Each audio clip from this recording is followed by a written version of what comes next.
Eto, mainit na balita mga idol. Bakit nga ba napaka-underrated ni SJ Belanghel as Gilas point guard? Hindi nga ba talaga siya fit sa sistema ni Coach Tim Cone? Pero bago yan, like and subscribe lang mga idol para sa latest basketball news and highlights. Kapag pinag-uusapan ang Gilas Pilipinas point guards, madalas lumalabas ang mga big names. RJ Abarientos, Scottie Thompson, Dwight Ramos at marami pa. Pero bakit parang bihira natin marinig ang pangalan ni SJ Belanghel? Kung tutuusin, kung consistency at basketball IQ ang basihan, dapat nasa taas siya ng listahan. Think about it! SJ has been battle-tested sa collegiate ranks with Ateneo, winning big games under Tab Baldwin. Alam natin na si Coach Tab hindi basta-basta nagbibigay ng tiwala, pero binigyan niya ng malalaking minutes si SJ. Why? Kasi may tiwala siya na kaya nitong kontrolin ang laro. Hindi flashy, hindi showtime, pero clutch when it matters. Naalala niyo yung Dagger 3 laban sa South Korea sa FIBA Asia Cup qualifiers? Yun ang epitome ng kung sino si SJ.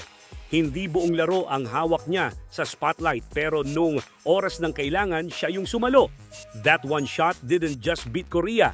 It reminded the country na kahit bata pa, may puso at tapang si SJ para sa bandera ng Pilipinas. Pero bakit napaka-underrated niya?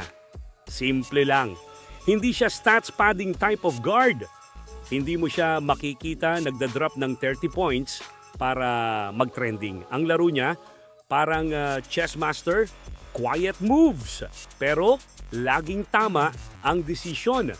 He sets the tempo, he keeps the offense organized, and he makes the team better by being steady. Sa international basketball, kailangan mo ng ganitong guard. Hindi lang puro highlights, hindi lang puro speed. Kailangan ng composure. At yan ang dala ni SJ. Kapag nagkakagulo ang offense, siya yung parang traffic enforcer sa gitna ng EDSA.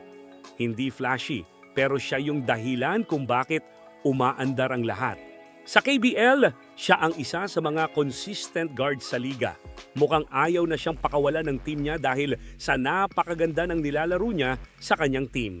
Maybe he's not the loudest name. Maybe hindi siya first option scorer pero huwag nating kalimutan. Basketball isn't just about who scores the most. It's about who makes winning possible. At kung yun ang sukatan, SJ Belanghel has proven time and again that he belongs. Sa sobrang underrated niya, minsan nakakalimutan ng fans na nandyan lang siya, steady, tahimik pero ready anytime na tawagin ng Gilas. And maybe that's his power.